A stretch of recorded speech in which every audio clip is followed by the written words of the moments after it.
Hello, good morning, everybody. It is Mr. So, your English teacher from Guinea Conakry. I would like to explain the very important lesson here about possessive pronouns and possessive adjectives. Okay, but don't forget to join us at City and Kosek of Conakry, and you can also find us at Venturaya, precisely in Koya, where we have language centers where you can come and, let us say, learn English and German quickly. Okay?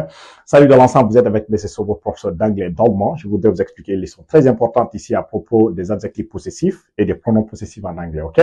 Mais n'oubliez pas de nous retrouver au niveau de la cité Anko 5 de Conakry, ainsi qu'à Koya où nous avons des centres de langue où nous pouvons vous enseigner l'anglais et l'allemand de façon rapide. Ok?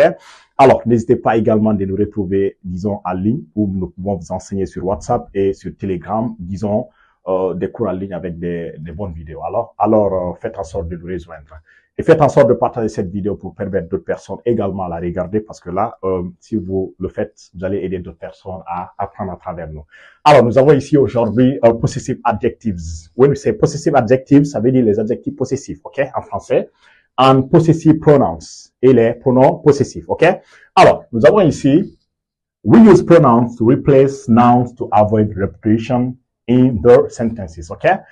Ça veut dire que nous utilisons les pronoms pour remplacer les noms, ok? Nous utilisons les pronoms pour remplacer les noms, ok? Par exemple, si vous avez un nom dans une phrase, on peut utiliser un pronom pour le remplacer. Mais on fait ça pourquoi? To avoid repetition, ok? Pour éviter, disons, la répétition dans les phrases. Alors, nous avons ici personal pronouns. On a les pronoms personnels sujets, ça c'est rappel. D'abord, les pronoms personnels sujets en anglais, on a I, on a déjà fait ça. You, he, she, it, we, you, they. OK? I qui veut dire je. OK? Maintenant, nous ici aujourd'hui, ce qu'on a, c'est de dire en anglais, mon, ton, son, ma, ta, sa, mes, tes, ses, OK? Nouveau, leur. OK? C'est ce que nous avons essayé de dire en anglais. Alors, nous avons ici le je qui est là, l'équivalence de ça pour dire mon. Si c'est moi qui parle, je vais dire my. You understand me? Alors, on a ici my, your, his, her, its, our, your, their. OK? Je vais reprendre. My, your, his, her, its, our, your, their. My, your, his, her, its, our, your, their. OK? My, ça veut dire en français, mon, ma, ou bien mes. You understand me? Ça veut dire en anglais, le my seulement, ça peut être traduit 3 fois. Ça peut être traduit comme mon, ça peut être traduit comme ma, ça peut être traduit comme mes. OK? Il n'y a pas une question de genre parfois en anglais. OK? Dire que la banane, ou bien, disons, la chaise, ou bien le sac, and so on. We don't have that. You understand me? Dès que vous dites my, vous envoyez le nom. C'est à nous maintenant en français à interpréter en disant par exemple mon, ma ou bien mes. OK? Si le nom est au pluriel, for example, je peux dire ici, ça c'est un marqueur. OK? Un seul marqueur, je vais dire ici my marker.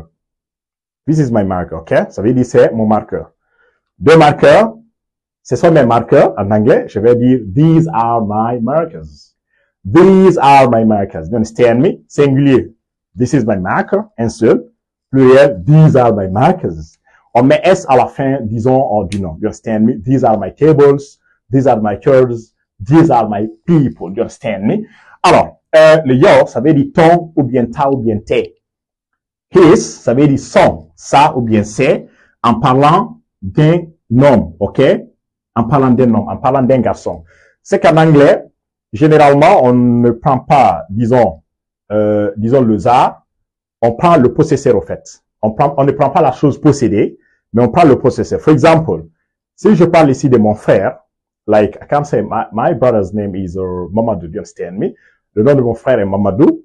Pour parler de lui, pour dire son ou bien ça ou bien c'est his que je vais mettre. Je ne vais pas mettre à dire ici, puisque je suis là en train de parler de sa voiture, je vais mettre là-bas her. No. Dès que vous parlez d'un homme, pour dire sa voiture, pour dire son sac, pour dire son cahier, pour dire son bic, c'est his qu'on met. You understand me? Ça veut dire les Anglais, ils prennent en compte le possesseur et non la chose possédée. C'est le possesseur qui prime. You understand me? Alors, like my brother's name is Mamadou. He has a car.